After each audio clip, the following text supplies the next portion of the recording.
Donc, si vous regardez au centre du côté gauche de votre écran, vous verrez une case nommée questions. Vous pouvez poser des questions directement au conférencier en écrivant dans cette case.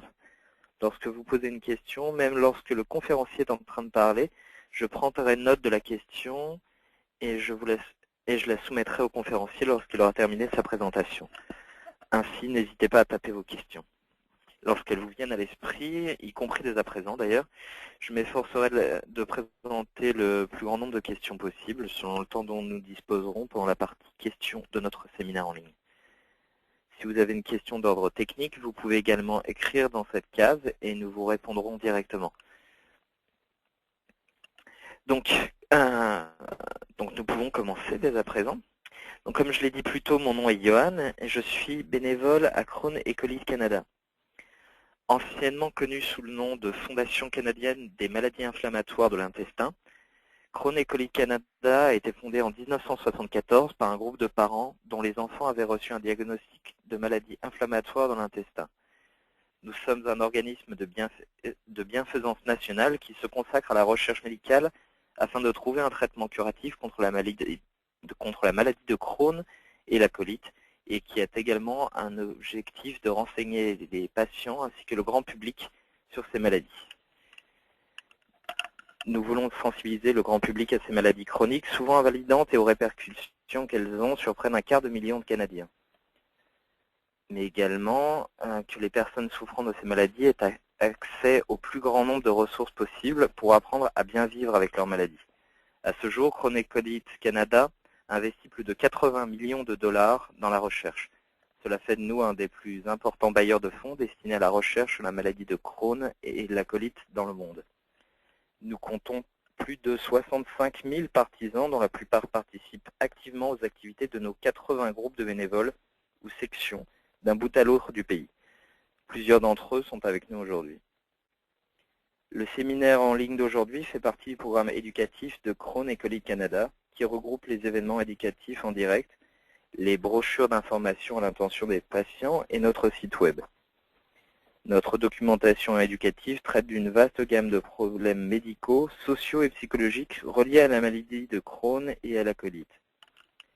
Nos brochures concernent notamment des questions spécifiques relatives aux enfants souffrant de la maladie de Crohn ou de la colite, des soins à prendre après une stomie, ainsi que de la fertilité et de l'intimité. Je vais m'arrêter ici pour l'instant, mais si vous souhaitez avoir davantage d'informations sur Crohn et Colitis Canada, je vous invite à visiter notre site internet à l'adresse crohneetcolit.ca. Donc c'est avec plaisir que je vous présente notre conférencier de ce soir, le docteur Rajat Amaz, gastro-entérologue à l'hôpital Sacré-Cœur de Montréal et également professeur adjoint de clinique à l'Université de Montréal. Donc docteur, est-ce que vous êtes là? Merci. Oui, docteur. Oui, vous m'entendez? Oui. Oui, très bien. Alors, je remercie la Crohn et Colitis Canada de m'avoir invité pour donner cette conférence. Alors, on va commencer. Donc, aujourd'hui, la discussion sera, comme Johan a parlé, sur la gestion des poussées de la maladie inflammatoire de l'intestin. Donc, un aperçu de la présentation. On va parler la définition de quelles sont les maladies inflammatoires de l'intestin, les complications qui sont liées aux maladies inflammatoires et la façon de composer avec ces complications-là. L'importance des symptômes dans la gestion des maladies inflammatoires. Quels sont nos objectifs thérapeutiques, que ce soit pour le patient ou le médecin. Et ensuite, les options de traitement des différentes complications et des maladies inflammatoires. Suivante. On peut passer à la diapo suivante. Très bien. Donc, définition des maladies inflammatoires, c'est en fait toute inflammation chronique du tube digestif. On sépare les maladies inflammatoires classiquement entre la maladie de Crohn et la colite ulcéreuse. Suivante. Alors, qu'est-ce que la maladie de Crohn? La maladie de Crohn, c'est un trouble de l'inflammation qui est chronique, qui touche tout le tube digestif. Le tube digestif va donc commencer de la bouche jusqu'à l'anus. Et alors, tous les organes qui sont pris entre la bouche et l'anus sont atteints dans ce cas-là. La paroi interne de l'intestin, qu'on appelle la muqueuse, ou c'est en fait le revêtement de l'intestin, devient inflammée, rouge, et ça va causer à un certain point des fissures, ou qu'on appelle des ulcérations. L'inflammation, comme j'ai dit, touche ici la totalité de l'épaisseur de la paroi intestinale. Donc, ce qu'on va souvent dire, c'est une maladie qui va pénétrer à travers les différentes couches de l'intestin. En général, la maladie de Crohn se manifeste dans la dernière partie de l'intestin grêle, qu'on appelle l'iléon ou iléum, et dans le gros intestin. Mais aussi, elle peut apparaître dans n'importe quelle partie du tube digestif, que ce soit donc dans le côlon, la partie plus supérieure du tube digestif, ou ça peut être aussi dans l'estomac, ou au niveau de l'anus. Suivante. Alors, la colite ulcéreuse en opposition à la maladie de Crohn, donc ici c'est encore une fois de l'inflammation du gros intestin, mais donc uniquement le côlon et le rectum. La colite ulcéreuse peut ne toucher que la partie inférieure du tube digestif, donc si elle ne touche que le rectum, on va appeler ça une proctite ou une rectite.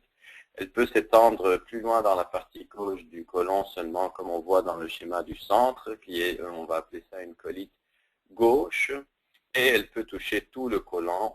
Alors là, comme on voit sur le schéma de droite, ça va s'appeler une pancolite. Suivante.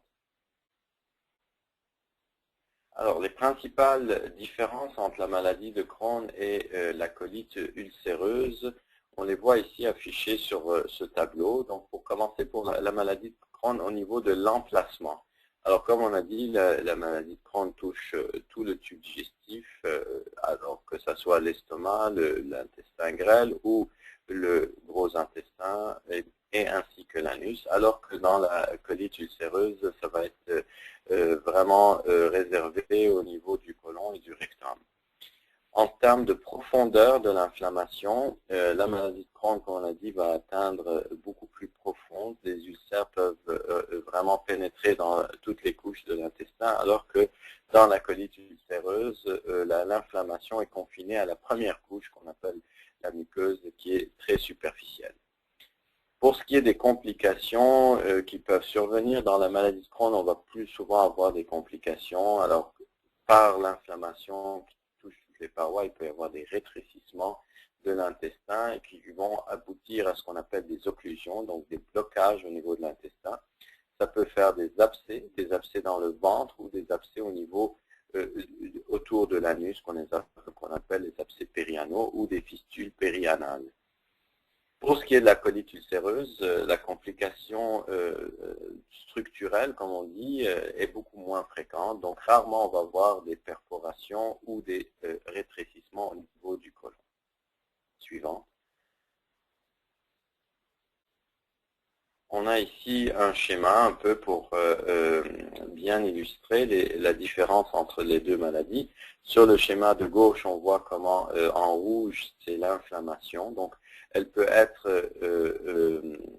touchée un peu partout dans le petit intestin et le gros intestin, alors que sur le schéma de droite, la colite ulcéreuse va être vraiment confinée à la partie uniquement du côlon. Et classiquement, ça commence à partir du rectum et ça remonte pour atteindre tout le côlon éventuellement. Suivante. Alors, quelles sont les complications? Donc, ici, ça peut être autant donc, dans la maladie de Crohn, comme on l'a dit, il peut y avoir des occlusions intestinales avec les rétrécissements qui peut survenir au niveau de l'intestin. Quand l'inflammation est très profonde et elle finit par pénétrer à travers tout l'intestin, il va se former des perforations avec des selles et du pus qui vont se retrouver dans le compartiment intra-abdominal. Il y a des fistules. À la longue, si tout le tube digestif est inflammé ou qu'il y a eu plusieurs plusieurs chirurgies, il peut y avoir de la malabsorption, donc on n'absorbe plus bien les aliments et ça peut avoir tendance à perdre du poids. Et éventuellement, dans des rares cas, il peut survenir malheureusement la survenue de cancer du côlon du fait que l'inflammation peut dégénérer à ce moment-là et former des cancers. Suivante. Donc, risque d'intervention chirurgicale chez les personnes atteintes de la maladie de Crohn. Donc ici, on expose finalement deux tableaux qui sont impressionnants. En fait, on voit ici de chaque côté à peu près 1000 patients. Et là-dessus, si on regarde sur le tableau de gauche, c'est quoi ce sont les risques qu'on ait à subir une chirurgie après 5 ans de diagnostic d'une maladie de Crohn. C'est à peu près 50%, donc à peu près 50%, une personne sur deux. Lorsqu'on regarde à long terme, donc sur 20 ans d'évolution de la maladie, là, on parle de presque 75%, donc 3 personnes sur 4 vont éventuellement subir une chirurgie. Puis ces chirurgies-là, ça peut être une chirurgie aussi banale qu'une petite fistule qu'on draine avec un petit bistouri, que des chirurgies intestinales où là, on va devoir faire une ouverture abdominale et faire des résections de bouts d'intestin. Suivante. Quelles sont les causes de la maladie de Crohn et la colite ulcéreuse? Malheureusement, on ne connaît pas les causes précises, mais il y a beaucoup de pistes, beaucoup de théories, beaucoup de recherches évidemment qui sont faites. On sait qu'il y a des gènes de susceptibilité, donc il y a des gens qui sont porteurs de gènes qui les mettent à risque de développer la maladie de Crohn ou la colite ulcéreuse. Mais seuls les gènes, ça ne va pas aboutir vers la maladie comme telle. Il faut d'autres contextes. Donc il y a l'environnement. L'environnement parle essentiellement et surtout maintenant beaucoup de recherches sur les bactéries qui peuvent déclencher la maladie inflammatoire et l'entretenir. On fait beaucoup de recherches là-dessus, mais on n'est pas capable d'identifier une bactérie en particulier. Il y a peut-être des éléments au niveau de l'alimentation qu'on ne connaît pas aussi, mais il y a beaucoup de recherches à ce niveau. Et troisième élément qui fait en sorte qu'après l'élément déclencheur, qu'est-ce qui fait que ça se perpétue? C'est au niveau du système immunitaire du patient. Donc pourquoi le système immunitaire, une fois qu'il est déclenché, il continue à garder une certaine inflammation? Ça, malheureusement, on ne connaît pas trop les mécanismes. On connaît les mécanismes, mais on ne sait pas comment arrêter ça, sauf avec certains médicaments, comme je vous expliquerai un peu plus tard. Donc essentiellement, nos médicaments vont agir sur la régulation immunitaire parce que malheureusement, en termes de traitement des antibiotiques pour les bactéries, les recherches ne sont pas encore très prometteuses à ce niveau-là. Suivante.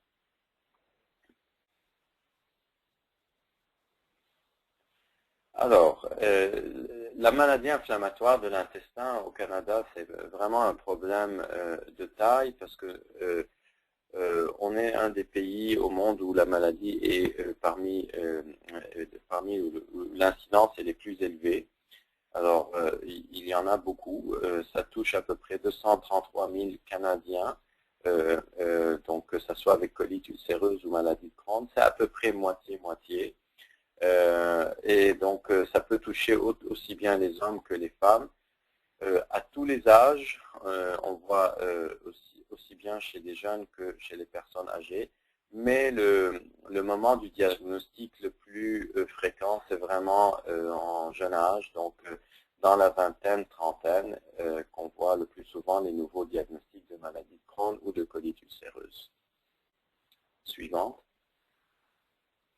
Les caractéristiques cliniques des maladies inflammatoires et donc les surveillances des maladies. On va essentiellement parler des symptômes et comment surveiller la maladie. Suivante.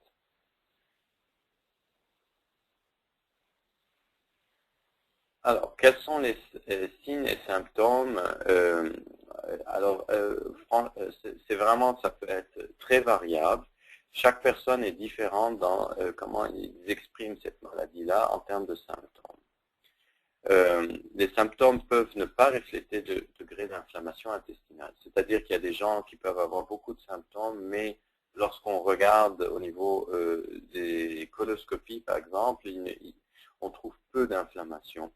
Et inversement, il y a des gens qui se sentent plutôt bien, et lorsqu'on fait la coloscopie, on voit énormément d'inflammation. Donc malheureusement, il n'y a pas une très bonne corrélation entre les deux.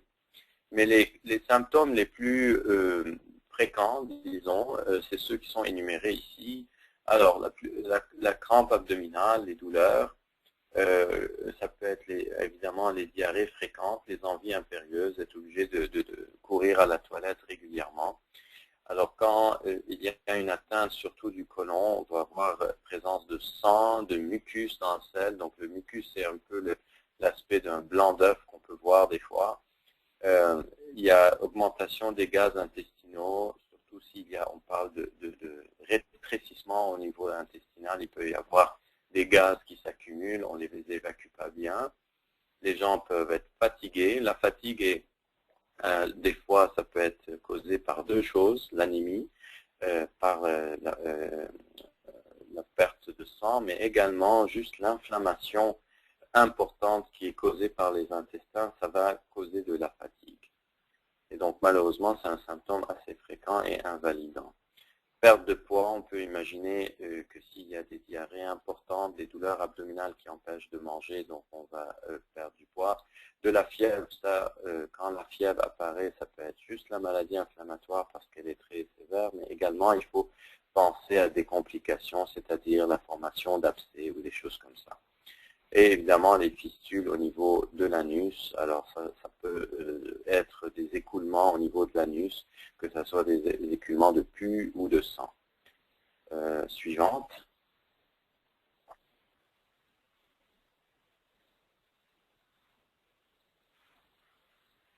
Donc, comprendre vos symptômes. Alors, ce que je dis à mes patients, première chose, c'est vraiment de regarder ces trois aspects-là qui sont présentés ici. Alors, prenez note de l'évolution de vos symptômes de jour en jour et de semaine en semaine. On sait qu'il y a une variation de jour en jour. Des fois, il peut y avoir une bonne journée, des fois une mauvaise journée. Moi, je dis peut-être y aller une semaine à la fois, ça peut permettre d'avoir une meilleure objectivité de ce qui se passe. Alors, le propre de cette maladie, c'est malheureusement, c'est les poussées, les rémissions. Donc, il y a des moments où ça va être bien, des moments où ça va être moins bien. C'est bien de pouvoir répertorier ces choses-là. Y a-t-il la fréquence des symptômes, l'intensité des symptômes? Est-ce qu'il y a des nouveaux symptômes qui apparaissent? Est-ce que c'est juste au niveau abdominal? Des fois, il peut y avoir des poussées au niveau des arthrites, qu'on appelle les symptômes extradigestifs. Ça peut être au niveau des ulcères dans la bouche, des aftes. Ça peut être toutes sortes de trucs qui se fait au niveau de la peau également. Faire le suivi de manière dont votre maladie perturbe votre quotidien. Donc, comment elle perturbe, que ce soit au niveau du travail, de l'école? Est-ce qu'il y a de l'absentéisme? Est-ce que vous devez manquer des activités sociales? Ça, c'est très important ensuite pour déterminer si le traitement est en train de vous aider ou non, c'est-à-dire est-ce que c'est en train d'améliorer votre qualité de vie. Et ensuite, tous les changements, il faut prendre note de tout changement dans la manière dont vous sentez pour faire le suivi de l'impact des symptômes sur votre confiance, vos relations et votre qualité de vie. Donc, tout ça rentre en jeu lorsqu'on évalue les symptômes d'une maladie inflammatoire de l'intestin. Suivant.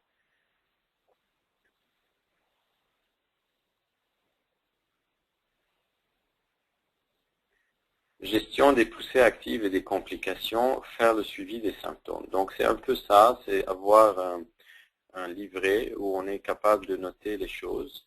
Il est possible que vous n'éprouviez pas de symptômes de votre maladie pendant plusieurs mois, et ça peut être une rémission, ou ça peut être aussi une maladie qui soit, comme on appelle, à bas bruit. Donc il y a un peu d'inflammation, mais ce n'est pas assez pour se manifester en symptômes.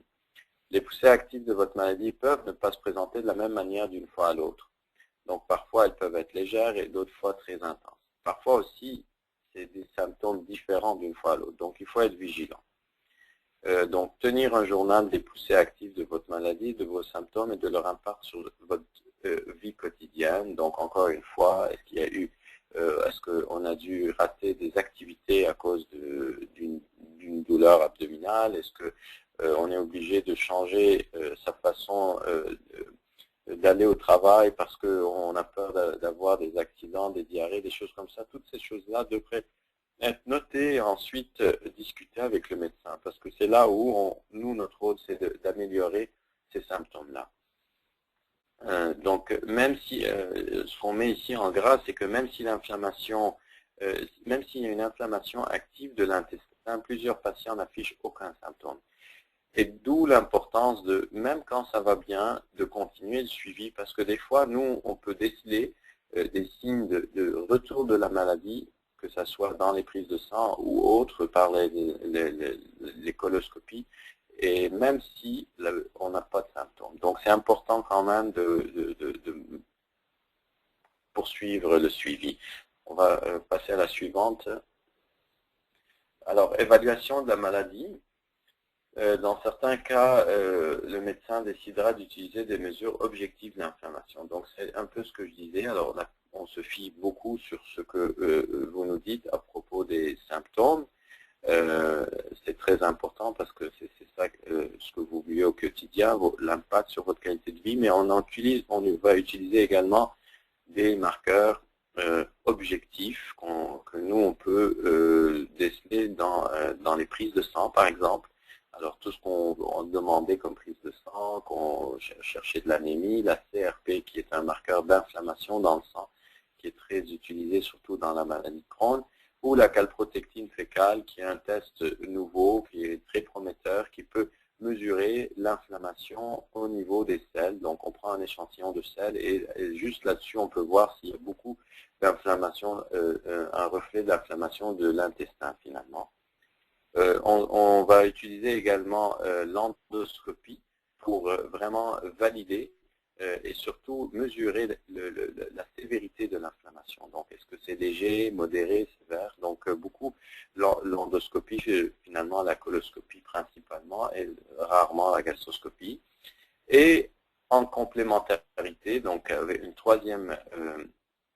troisième outil qu'on va utiliser, c'est les imageries. Donc, que ce soit le scanner ou la tomodensitométrie ou la résonance magnétique. Vraiment vont nous aider également à pouvoir voir des zones qui ne sont pas accessibles par la coloscopie, et particulièrement le petit intestin qui est assez long et qui est difficile à voir par nos tubes de coloscopie. Donc l'imagerie est complémentaire à la coloscopie. Donc des fois on va faire une coloscopie et on va rajouter le scanner ou la résonance magnétique. Suivante. Maintenant, on va parler du traitement. Donc, dans le traitement, il y a des aspects très importants, c'est-à-dire évidemment améliorer la qualité de vie, mais surtout, au fond, c'est réduction de l'impact que la maladie a sur votre vie. Donc, c'est ça la qualité de vie, mais maîtriser les symptômes de votre maladie, donc avoir moins de poussées, et surtout garder une rémission. Donc, pouvoir maintenir cette rémission, c'est très important. Alors, les traitements peuvent même amorcer la guérison de la paroi interne de votre intestin. Ça, c'est un objectif qu'on vise, évidemment. C'est que, évidemment, comme patient, on veut être bien, on veut ne plus avoir de symptômes et continuer notre vie normalement.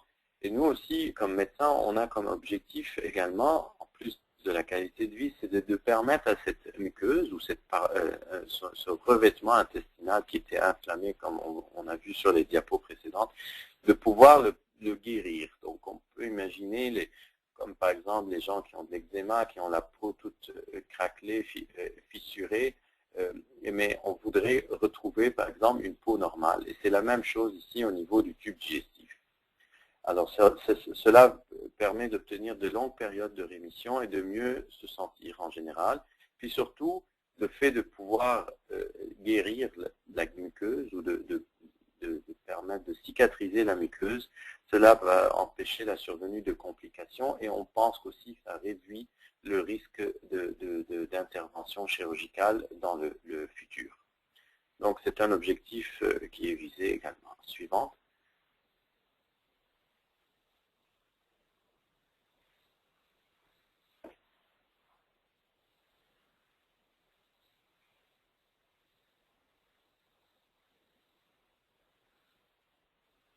petit délai.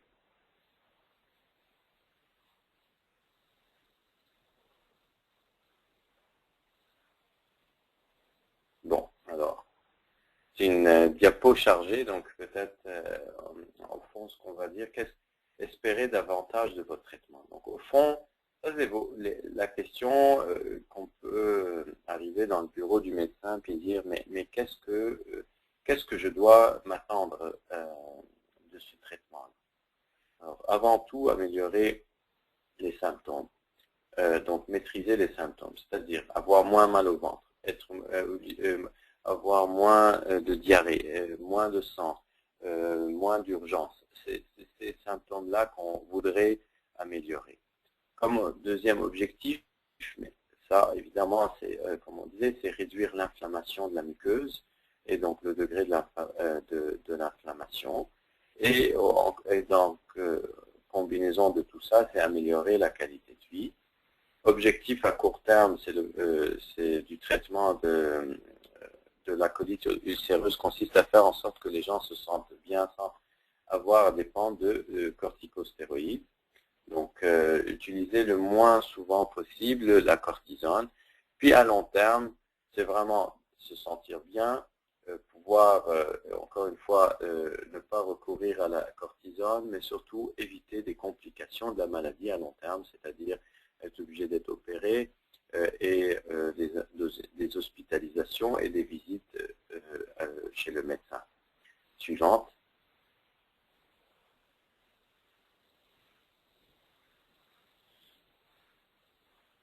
Autre avantage du traitement, maîtrise des poussées actives, comme on disait. Et alors l'autre chose, l'objectif, c'est un traitement d'entretien. Donc le fait de continuer de prendre les médicaments, même lorsqu'on se sent bien, ça va aider à empêcher les symptômes de revenir et de se manifester.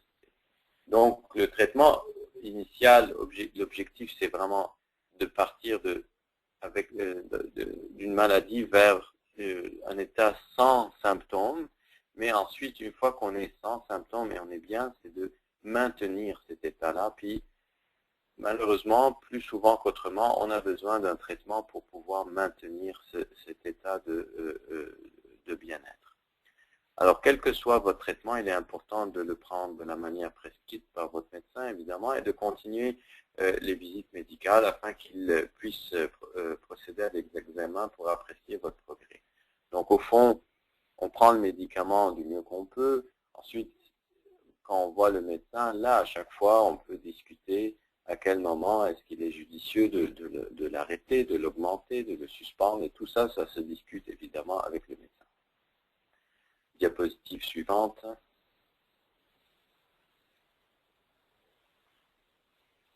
Alors, on a parlé de la guérison de la muqueuse. On va reparler de ça encore. C'est un objectif qu'on vise comme dans le traitement. C'est important parce qu'on sait que de bien cicatriser la muqueuse, on a moins de risques de faire des récidives, des rechutes de la maladie.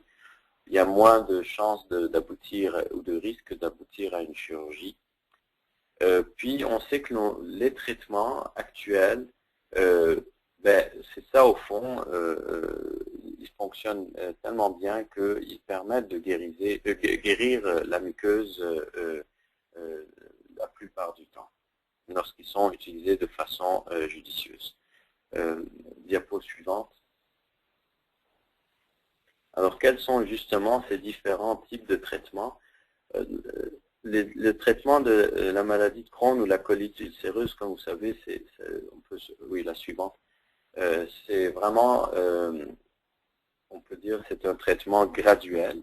Alors, dépendamment de la localisation de la maladie ou de sa sévérité, donc que ça soit léger, modéré ou grave, on va utiliser différents traitements, donc dépendamment de la sévérité ou aussi lorsque différentes localisations de la maladie. Alors, on a les premières lignes de traitement, là, la première étape qu'on appelle les 5 ASA ou les traitements de type mésalamine. Alors, il y a plusieurs traitements là-dedans qu'on utilise dans la colite cancéreuses légères à modérées.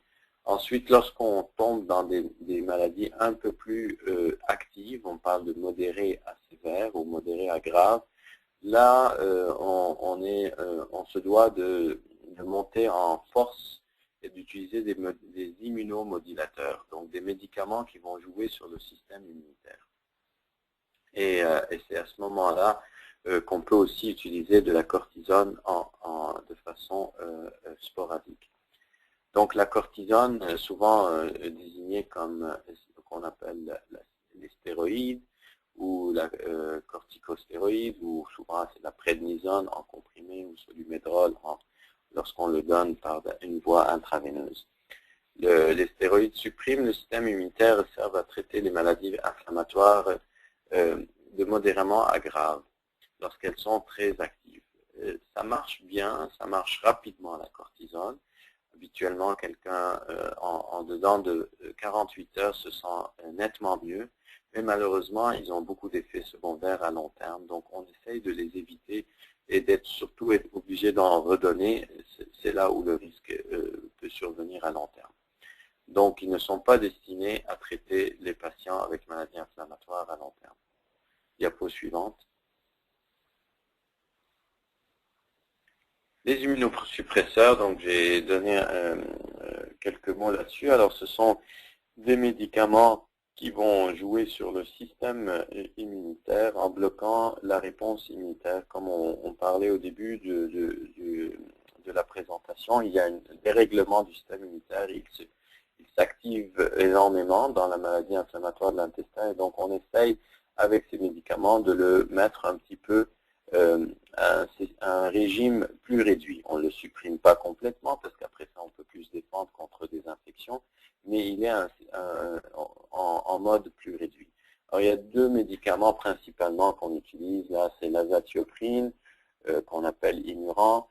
Le cousin de l'azatioprine c'est le purinétol ou 6MP, des fois on va l'appeler. Il y a également le méthotrexate qui se donne soit en injection ou en comprimé. Alors, votre spécialiste peut utiliser les immunosuppresseurs lorsque la maladie devient modérée à grave. Et les immunosuppresseurs peuvent également aider à diminuer l'utilisation de cortisone. Suivante. Ensuite, on tombe, donc, comme je vous ai dit, il y a, le traitement, c'est par étapes. Alors, la troisième étape, on tombe dans des nouveaux médicaments qu'on appelle les produits biologiques. Ce sont finalement des traitements qui se donnent en injection. Alors que ce soit injection sous-cutanée, sous la peau, ou en injection intraveineuse, donc par perfusion. C'est une forme de traitement qui vise des portions du système immunitaire naturel de l'organisme pour traiter les cas de maladies modérées à graves, principalement en maladie donc de Crohn et en colite ulcéreuse. Les médicaments biologiques les plus souvent utilisés, c'est ceux qui vont bloquer le facteur de nécrose tumorale ou ce qu'on appelle le TNF, ou en anglais le Tumor Necrosis Factor. Et donc en bloquant cette protéine pro-inflammatoire, donc cette protéine qui va promouvoir l'inflammation, en la bloquant, on permet de calmer l'inflammation. Alors, ça aide beaucoup à diminuer l'inflammation au niveau du tube digestif, mais encore une fois, ces médicaments, ils ont un effet aussi adverse, un effet secondaire qui diminue aussi le système immunitaire. Donc, on est un peu plus à risque d'attraper des infections. Donc, dans cette catégorie de médicaments, c'est là où il y a le plus de recherche et le plus de développement. Donc, actuellement, on a principalement l'infliximab, l'adalimumab. Il y a des nouveaux qui viennent de sortir sur le marché et il y a beaucoup de recherches dans ce domaine-là. Suivante.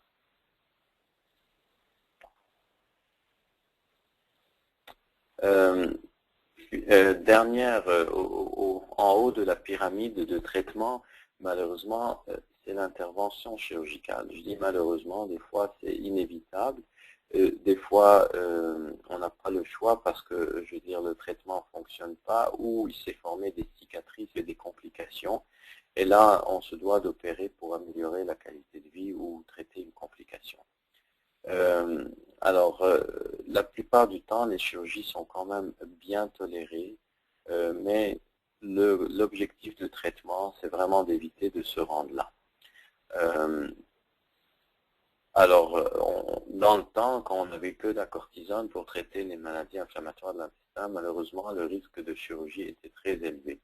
Plus le temps est avancé, quand on a eu accès à d'autres médicaments plus intéressants et plus efficaces, on a l'impression que les gens sont moins souvent opérés, et ce qui est quand même une excellente chose. Diapositive suivante. Donc, cette diapo est un peu chargée, mais c'est un peu, ça résume les messages à retenir à propos des médicaments pour le traitement des maladies inflammatoires. Donc, les décisions quant à la manière de traiter un patient doivent être prises à l'issue d'une discussion entre ce dernier et son médecin et l'équipe de soins de santé à propos des avantages, des risques que présente chacune des options considérées. Donc, vraiment, c'est une discussion à chaque fois, au cas par cas. On doit voir c'est quoi les avantages, les inconvénients de chaque traitement, quelles sont les attentes aussi du patient, qu'est-ce qu'il cherche lui comme objectif pour se sentir mieux. Et c'est là où le médecin doit lui offrir ce qui correspond le mieux à ses attentes. Soyez bien informés à propos de votre maladie et des traitements disponibles. Vous êtes présents à ce forum, à ce symposium, donc au fond, vous cherchez à vous informer. Il y a tous les sites web, que ce soit par la Fondation des maladies inflammatoires du Canada ou autres médiums d'information. C'est important de savoir utiliser des informations fiables. Dans les bureaux des médecins, des fois les infirmières pivots qui sont attachées à ces médecins-là, vous pouvez recevoir des fois des pamphlets, des sites web à les consulter. C'est toujours bien d'aller voir, d'écouter, de voir s'il y a des nouveautés et des fois des conférences comme celle-ci. Les décisions en matière de traitement sont personnalisées, comme j'ai dit. Chacun vit sa maladie différemment. Chacun a des attentes différentes. Donc vraiment, il faut s'adapter. Le médecin s'adapte à son patient et vice-versa. Donc, de quelle manière la maladie se comporte-t-elle? Donc, chacun, la localisation de la maladie est différente. Est-ce que le patient a eu besoin de plusieurs chirurgies? Donc, si c'est une maladie qui semble revenir assez souvent, ben, on va être un peu plus enclin à traiter agressivement, alors qu'une maladie qui est là depuis un certain temps et qui fait quelques petits soubresauts, peut-être des fois on peut être plus conservateur. Quelle est la tolérance des médicaments, la préférence d'un médicament en pilule, en intraveineux, en injection sous-cutanée, tout ça doit être discuté. Évidemment, très important chez les jeunes femmes, c'est tout ce qui est par rapport à la grossesse. La plupart de nos médicaments utilisés en maladie inflammatoire de l'intestin sont considérés sécuritaires durant la grossesse, mais cette discussion, encore une fois, doit être faite avec le médecin et accepter et comprendre c'est quoi les risques, évidemment. Diapo suivante. Lorsque vous consultez donc votre médecin, posez-lui les questions suivantes. Moi, je dis toujours à mes patients, venez avec votre liste de questions. Maintenant, les gens rentrent ça dans le iPhone, c'est encore plus simple. Posez-les les questions et prenez le temps attendez la réponse là. C'est important parce que ensuite, entre les suivis, là, vous n'avez pas accès au médecin et là, vous avez beaucoup de choses qui vous trottent dans la tête. Donc, posez-lui ces genres de questions-là. De quelle manière ma maladie peut-elle changer au fil du temps? Quel traitement est offert actuellement? Quelles sont les nouveautés? Quelle est la fonction du médicament que je prends et de quelle manière il va m'aider plus tard? Quels signes peuvent indiquer que ma maladie empire? Des fois, on a l'impression que on a des symptômes qui sont très sévères et on a l'impression que la maladie est grave, mais finalement, en discutant avec le médecin, on se rend compte que finalement, ce ne sont pas des symptômes de gravité. Dois-je continuer à prendre mes médicaments même si ma maladie n'est pas active? Évidemment, la réponse est la plupart du temps oui, parce qu'on sait que c'est une maladie qui a des poussées et des rémissions. Donc si on veut éviter les poussées, c'est mieux de vraiment prendre les médicaments de façon continue. Diapositive suivante. Donc, c'était une petite publicité ici que la Crohn et Colites du Canada vous propose ici. C'est une marche pour, je crois que vous allez, Johan, vous nous donner plus d'informations sur cet événement. Oui, merci docteur. On va d'abord commencer par passer à la partie questions. Donc j'invite ceux qui auraient encore quelques questions à poser à nous en faire part. Comme ceci, ça sera plus facile à traiter. Mais tout d'abord, je vais commencer par donc une double question de Laurie et de Anne-Marie. Je vais les regrouper toutes les deux parce que je pense qu'elles sont liées. Donc, est-ce que les données concernant le risque de chirurgie et d'intervention chirurgicale viennent de recherches récentes? Et est-ce que celles-ci tiennent compte des effets des nouveaux traitements sur la maladie? Est-ce que ces chiffres pourraient diminuer dans l'avenir? Absolument, c'est une excellente question parce que oui, il y a des données, des études qui montrent où on a comparé des périodes de temps différentes. Donc, on a comparé, par exemple, dans les années 60, 70, 80, et ainsi de suite, jusqu'à toutes la période la plus récente. Et on a vu une tendance assez marquée dans la diminution du risque de chirurgie. Et donc, lorsqu'on s'est posé la question pourquoi, évidemment, ce qui est nouveau, c'est finalement les traitements qui sont plus efficaces. Donc, il y a eu dans les années 80 l'avènement des immunosuppresseurs comme le Limuran ou le Purinétol qui déjà ont amélioré les choses. Et dans la dernière décennie, je dirais là, en 2000, on a vu apparaître de façon beaucoup plus répandue des biologiques et qui semblent aussi donner d'excellents résultats en termes de réduction du risque de chirurgie. Mais encore, on a besoin de plus de données, évidemment, pour se prononcer. Merci, docteur. Alors, une autre question de Nathalie. Devrais-je m'inquiéter de la récente publication par Santé Canada d'un risque de lymphome T hépatosplénique comme conséquence possible de la prise d'azatioprine? Oui. Ça, je l'attendais, cette question, évidemment, parce que en effet, depuis environ un mois, on a tous reçu cette alerte concernant l'azatioprine ou le purinétol, ou en d'autres termes Limuran, ou le purinétol, concernant ce risque de lymphome hépatosplénique. Alors, on connaissait ces données-là depuis déjà un certain temps. On faisait très attention, on essayait d'en parler à nos patients. Alors, ce risque-là est extrêmement faible. Extrêmement faible, on parle de 1 pour 100 000 à peu près.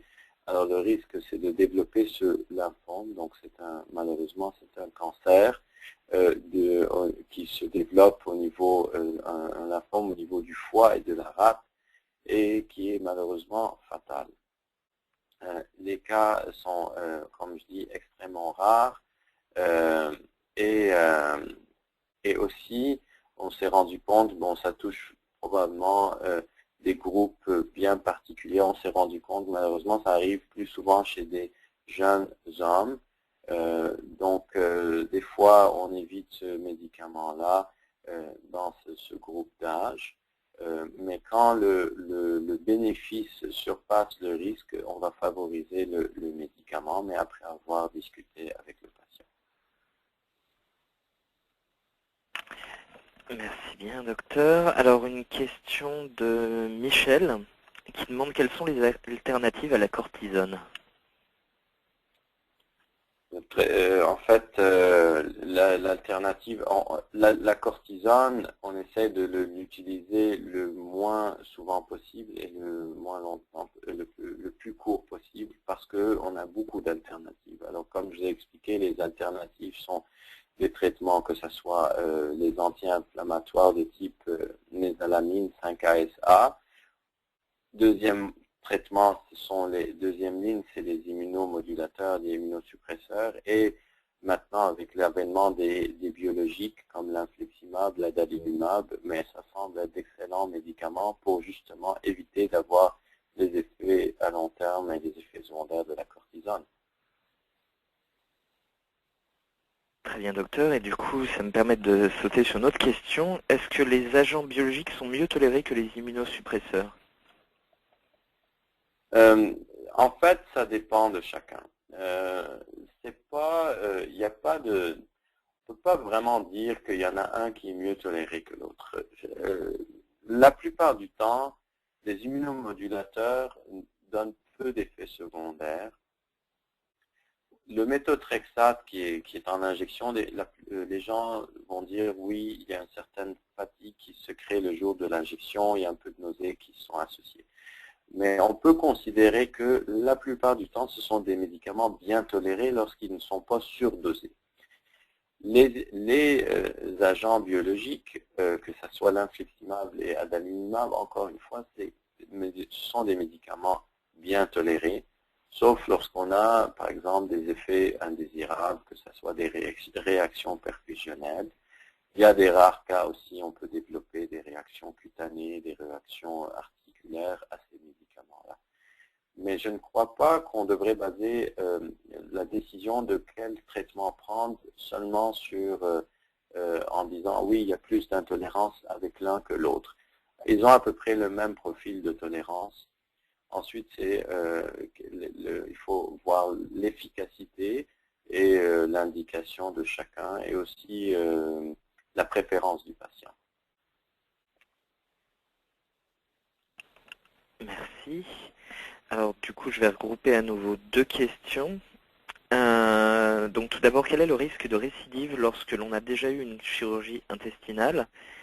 Également, Christian demande, peut-on transplanter ou remplacer une partie de l'intestin? Wow, oui, en fait, en effet, deux questions qui sont assez, qui se suivent. Alors, le risque de chirurgie suite à une première chirurgie, ce risque-là s'évalue aussi, encore une fois, d'une personne à l'autre, parce qu'on sait qu'il y a des caractéristiques qui nous mettent à plus haut risque d'être réopérés. Alors, qui sont-ils ces gens-là qui vont subir d'autres chirurgies? Alors, quelqu'un qui a déjà eu plusieurs chirurgies est à risque d'avoir d'autres chirurgies, évidemment. Ensuite, une maladie de Crohn qui survient en bas âge, malheureusement, est un peu plus agressive qu'en âge un peu plus avancé. Alors, ça, c'est un facteur qu'on prend en considération. L'élément le plus important, celui sur lequel j'insiste le plus, c'est vraiment la cigarette. On sait que les gens qui fument ont beaucoup plus de risques d'être réopérés, malheureusement, parce que la maladie va être plus active. Et ça, c'est un des facteurs qu'on utilise beaucoup pour décider si ce qu'on appelle de donner un médicament en post-opératoire. Est-ce qu'on devrait donner des médicaments donc pour prévenir la récidive après une chirurgie? Ça, c'est basé sur ces critères-là qu'on utilise et le tabac en fait partie. Pour ce qui est de la transplantation intestinale, évidemment, ça c'est un sujet qui est quand même assez nouveau et on se rend rarement jusque-là et heureusement. Donc ce sont lorsqu'il y a eu plusieurs chirurgies, plusieurs résections, donc plusieurs bouts d'intestin qui ont été enlevés, surtout au niveau de l'intestin grêle, là on tombe dans ce qu'on appelle une insuffisance intestinale. Donc le tube digestif n'est plus en mesure d'absorber suffisamment les aliments pour maintenir un poids normal. À ce moment-là, on est comme obligé d'être nourri par les veines de façon, ce qu'on appelle la nutrition parentérale, de façon continue. Et pour pallier à cette nutrition parentérale, on a maintenant des possibilités de faire des greffes intestinales qui sont faites dans certains centres au Canada. ça prend une grande expertise, évidemment, au point de vue chirurgical, mais surtout ensuite le suivi de ça. Ce sont des médicaments anti-rejet. Le succès de ces chirurgies, c'est quand même pas énorme, et surtout qu'on a peu de recul pour le moment, mais sachez que ça existe et que ça se développe. Le but d'un gastro-entérologue, c'est d'éviter que son patient se rende là, et c'est surtout de trouver un bon médicament pour éviter qu'on soit obligé d'opérer et d'enlever beaucoup de bouts d'intestin. Mais c'était une excellente remarque, question. Merci docteur. Et j'ai une question de Colette. Est-ce qu'il y a un traitement pour la colite à prendre durant la grossesse pour prévenir d'une rechute postpartum?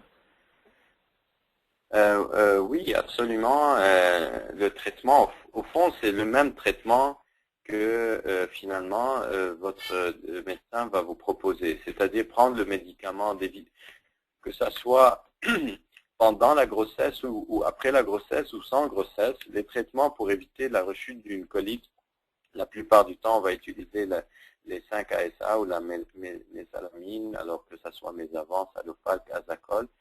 Et on sait que tous ces médicaments-là, durant la grossesse, sont quand même considérés sécuritaires. Et je dirais, le plus important, c'est de vivre durant la grossesse sans rechute. Évidemment, aussi, en postpartum, on ne veut pas avoir des rechutes. Donc, de reprendre le même médicament qu'on avait en antépartum, c'est ce qui est le plus recommandé.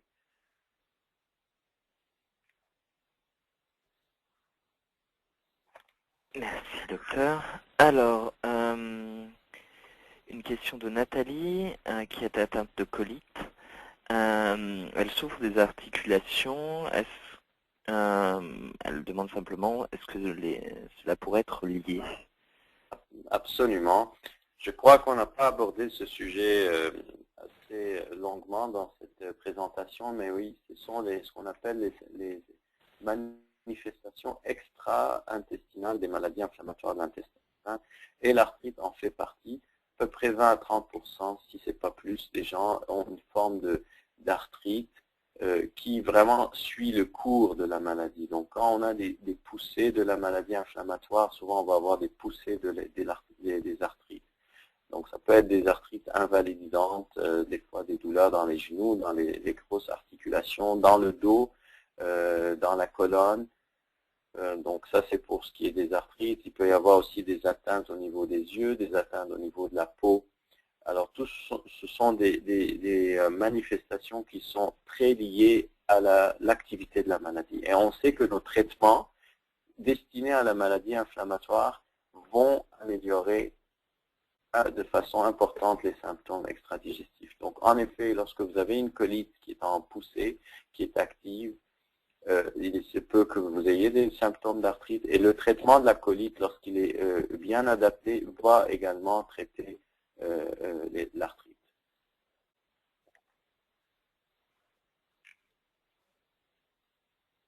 Très bien, merci docteur. Alors, nous parlons de facteurs génétiques pour la maladie de Crohn et la colite. Est-ce plus risqué pour nos enfants de développer la maladie de Crohn ou la colite que l'enfant d'une personne qui n'est pas atteinte de la maladie? C'est une question de Myriam.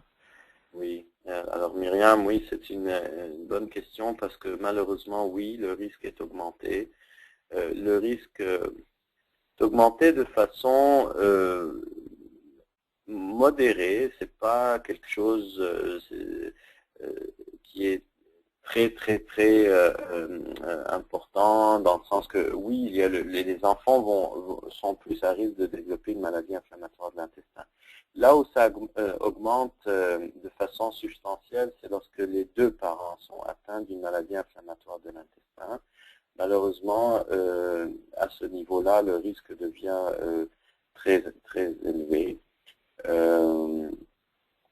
Donc oui, c'est vraiment quelque chose de connu et répertorié, mais malheureusement on ne connaît pas exactement ce sont lesquels gènes. On a identifié quelques gènes de susceptibilité, mais ce ne sont pas que ces gènes-là, puis on ne peut pas faire vraiment de dépistage prénatal pour ça. Une autre question de Guy Montpetit, ce sera notre dernière question pour ce soir. Est-ce que les probiotiques comme le VSL3 sont efficaces contre la colite ulcéreuse? Alors, les probiotiques ont été beaucoup étudiés.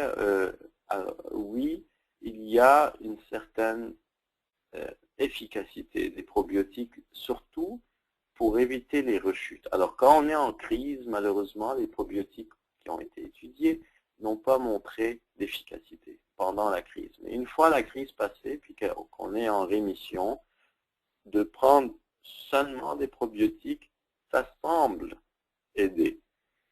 Mais ce n'est pas aussi efficace quand ils ont été comparés avec les autres médicaments pour prévenir les rechutes. Le VSL3, c'est un médicament, je veux dire, c'est un probiotique peut-être que vous avez utilisé et qui est difficile d'accès et surtout très cher et qui n'est pas remboursé évidemment par les assurances et qui semble donner des bons résultats aussi dans une entité qu'on appelle la pouchite ou l'inflammation du réservoir iléonal. Donc, c'est des gens chez qui ils n'ont plus leur côlon et chez qui on a créé un réservoir avec le petit intestin. Ils peuvent faire des poussées inflammatoires dans ce réservoir. Et là, le VSL3 semble donner des bons résultats. Pour ce qui est de la colite ulcéreuse, je ne recommanderais pas de garder juste le VSL3 comme traitement seul pour prévenir les rechutes, mais de le combiner à quelque chose d'autre, il n'y a aucun problème. Puis oui, c'est sûrement, il y a des bienfaits aux probiotiques que peut-être qu'on ne connaît pas et qu'on va découvrir avec le temps.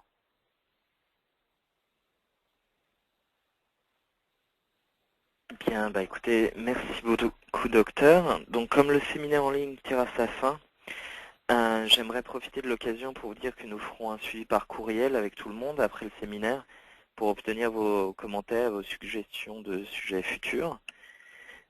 J'en profite pour vous inviter à vous rendre sur le site Crohn et Colite Canada par exemple pour pouvoir consulter les séminaires qui ont eu lieu dans les semaines précédentes.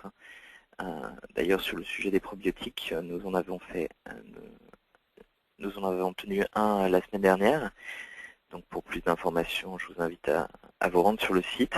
Mais également, nous tenterons de répondre à certaines questions qui étaient un peu trop personnelles pour prendre part au séminaire de ce soir. Et pour certaines, il faudrait tout simplement que certaines personnes se rendent directement auprès de leur médecin, parce qu'elles sont vraiment trop personnelles. Donc voici ce qui conclut le séminaire en ligne d'aujourd'hui. Donc j'aimerais tous vous remercier de votre présence aujourd'hui et pour vos questions intéressantes. Je souhaite remercier bien entendu tout spécialement notre conférencier, le docteur Tamaz, d'avoir pris du temps de son horaire plus que chargé pour partager son expertise et son expérience avec nous tous. J'ai personnellement trouvé ça particulièrement intéressant. Ça m'a fait plaisir, mais en fait, j'ai trouvé aussi les questions très intéressantes des gens qui se sont manifestés. Merci, docteur. Et puis, il faut également remercier, bien entendu, Shire Canada Inc. D'avoir rendu possible ce séminaire en ligne. Et bien entendu, comme ceux des semaines précédentes, un enregistrement de ce séminaire pourra être téléchargé sur notre site web à l'adresse crohnecolite.ca/webinaire. Donc je répète, Crohn et Colite Canada/webinaire, donc avec un S. Crohn et Colite Canada organise également des colloques éducatifs d'un bout à l'autre du pays tous les mois de novembre. Alors assurez-vous de visiter le Crohn et Colite Canada/colloque pour en savoir davantage.